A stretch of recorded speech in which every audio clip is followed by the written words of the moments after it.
হজরত ওমর ফারুক রাদিয়াল্লাহু তাআলা আনহু সাঈদ ইবনে আমের আল জুমাহি রাদিয়াল্লাহু তাআলা আনহুর খোদাভীতি, মেধা, প্রতিভা ও যোগ্যতা সম্পর্কে আগে থেকেই অত্যন্ত উচ্চ ধারণা পোষণ করতেন এবং তার প্রতি মুগ্ধ ছিলেন।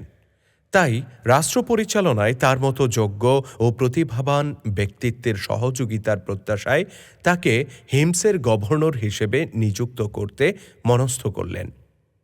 কয়েকদিন পরে তিনি সাঈদ রাদিয়াল্লাহু তাআলা আনহুকে তার দরবারে ডেকে এনে নিজের সিদ্ধান্তের কথা জানিয়ে দিলেন।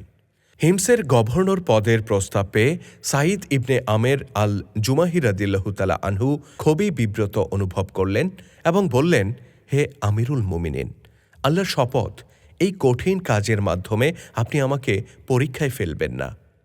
একথা শুনে ওমর ফারুক রাদিয়াল্লাহু তাআলা আনহু একটু রাগান্বিত হয়ে বললেন, কি আশ্চর্য!